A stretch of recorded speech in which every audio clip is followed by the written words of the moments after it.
Hello there, my name is Wijaya from class 9I, absent number 15. And today I'm going to talk about a certain topic, and that is, can good exist without evil? Because the reason why I actually picked this is because I think it's the most interesting and fake topic out of all the topics that's been given to me.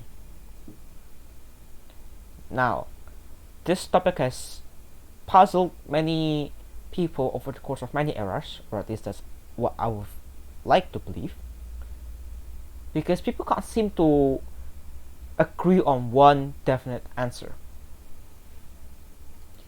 There are two sides of this topic: people who agree and people who disagree. People who agree believes that moments of good does not need evil for it to be possible, and people who disagree believes that good and evil are two sides of the same coin, as in one cannot exist without the other. Now, one figure that is on the side of people who agree is Thomas Aquinas, for good can exist without evil, whereas evil cannot exist without good. Thomas Aquinas. Now that leads us to the question: what is my opinion about the matter? Well, to keep it short, I'm on the side of people who agree. Now, what are my arguments?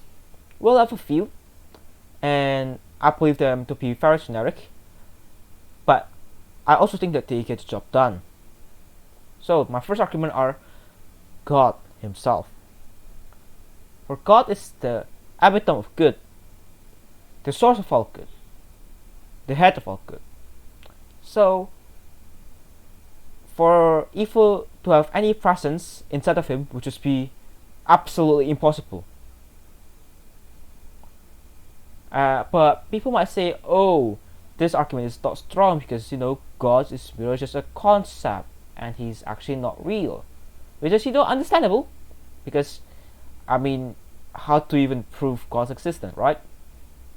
Now, for my second argument, the relation between the two. Because I believe that the absence of the action of evil does not mean the absence of the action of good, right?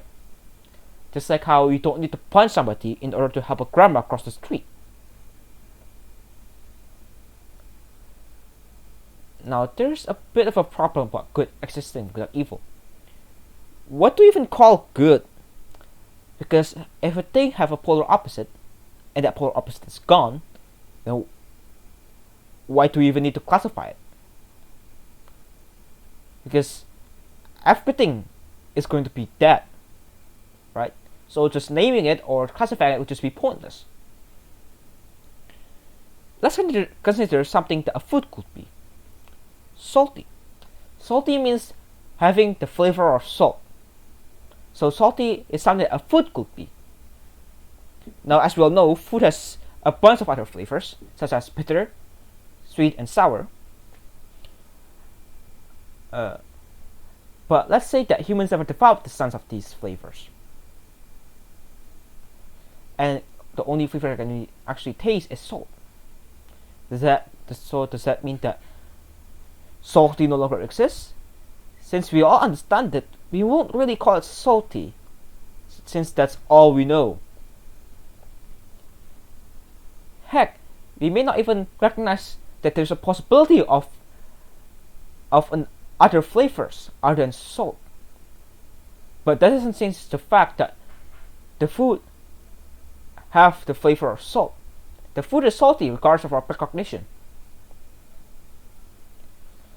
Now, of course, good and evil are less quantifiable objects, but the fact remains the same. The point remains the same. That evil does not need to exist for good to exist. Like our topic, good can exist without evil.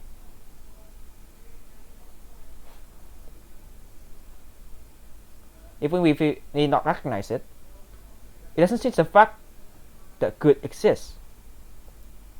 Now, even though I believe that good can exist without evil, I also believe that evil will always appear when good is around. Because if that wasn't the case, then why the hell haven't we eradicated evil already, right? Because I believe that good is beneficial to humanity. People always benefit from good. So the fact that it still exists just bewilders me, right? So that means that it's just not impossible, or in some cases, that humans would just make the lesser good as the new evil. And also, with the changing of times, I also believe that new evil will come and